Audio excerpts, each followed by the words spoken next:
Welcome to Southern Maryland Sports Journal. I'm your host, Travis Thomas. Due to inclement weather, our game of the week between Westlake and Chopticon was postponed.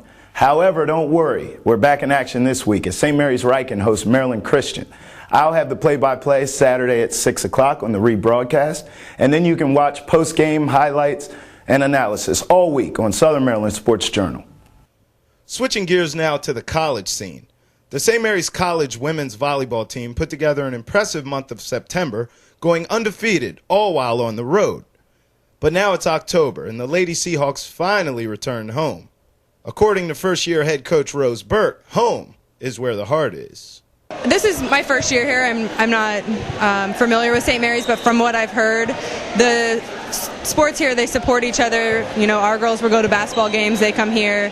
You know, we had baseball guys calling lines tonight and lacrosse guys doing the ball rotation, so we're definitely a big community family here. Being a small school, all the sports teams know each other, so it's nice that we all come and support each other for any home games that we have. Well, we're such a young team. We're mostly sophomores, so I feel like as the season goes, we're going to get more confident, and by the end, nobody's going to be able to stop us. Just a reminder, our high school game of the week, Saturday evening at 6 p.m. St. Mary's Riken hosting Maryland Christian. I'll have your play-by-play and analysis, plus highlights and post-game reaction all week on Southern Maryland Sports Journal. From the high school gridiron to the pavement of NASCAR, who better than Buddy Long of Motor Racing Network to come in studio and talk some NASCAR with me. Buddy, welcome to the show. Oh, it's a pleasure to be here. Thank you. All right, let's jump right to it. Sprint Cup race coming right down to the wire now.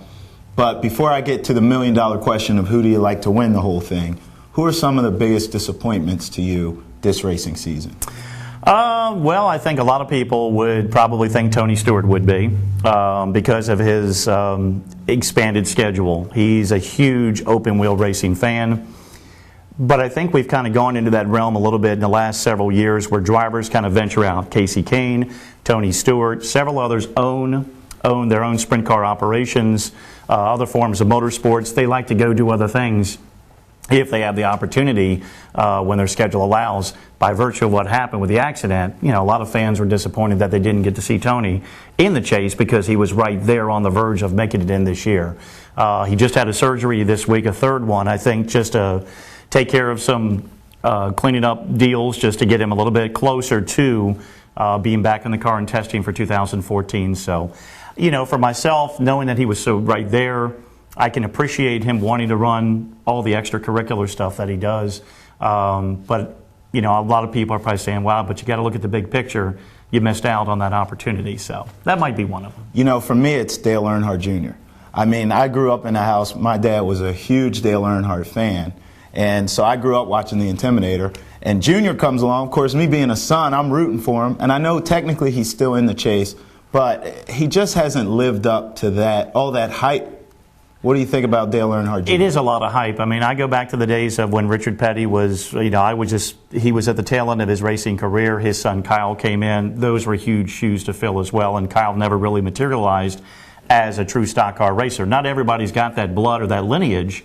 They're still involved in motorsports in some way, shape, or form, but it has been tough for Dale Jr. I mean, he still is the most popular driver in NASCAR, but I agree.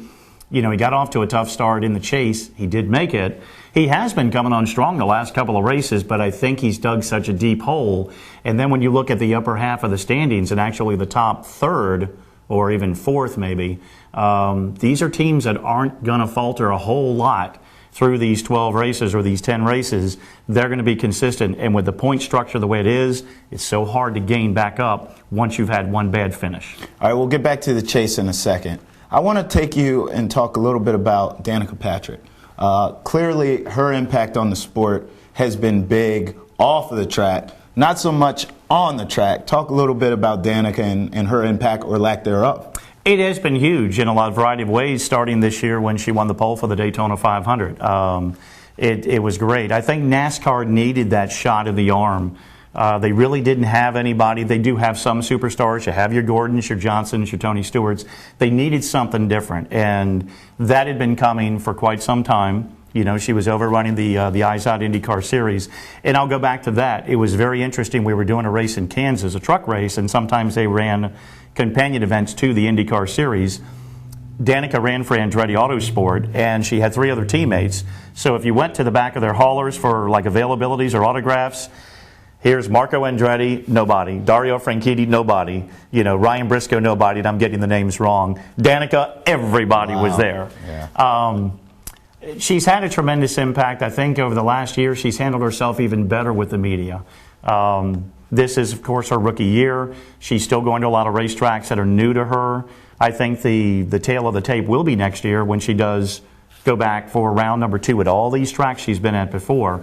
But I still believe it's very tough. There's a ton of female talent out there that does very well. But I think when it comes to the big-bodied stock cars and the 400- and 500-mile events on Saturday and Sundays, that kind of separates people. I mean, it makes it very tough. And I'm just not 100% sure that she'll be able to reach that pinnacle. All right, here's a question. Buddy, being the NASCAR guru that he is, I'm going to put you on the spot. Kenseth, Jimmy Johnson, Kevin Harvick, flip a coin.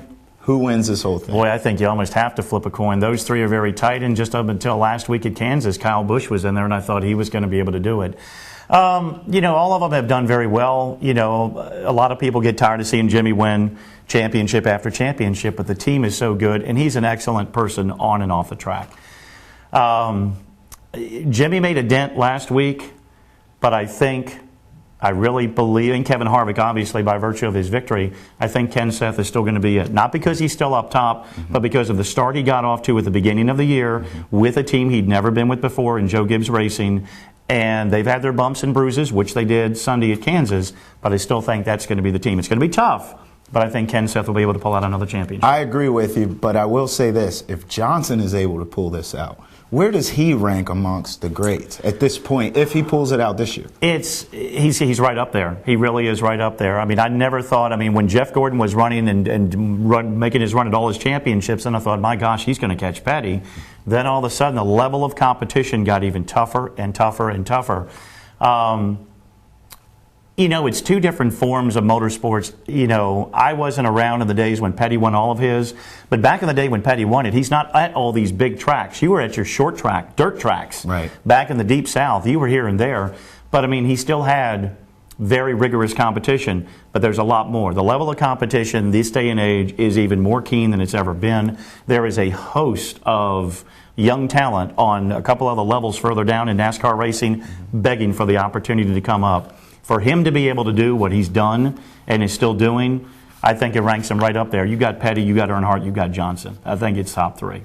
Special thanks to Buddy Long from the Motor Racing Network for joining us. Special thanks to Hilltop Signs and Graphics for our set. What do you think about the set, buddy? I think it's awesome. I look at it every week when I watch Southern Maryland Sports Journal, and it's just cool to see. I thought Chris Harney on there last week, and he even saw his Seahawk logo, so he was tickled, so that's good. Well, we got to get a NASCAR one up there. Oh, we will. Special thanks to you for watching Southern Maryland Sports Journal with me, Travis Thomas, exclusively on MetroCast Channel 10.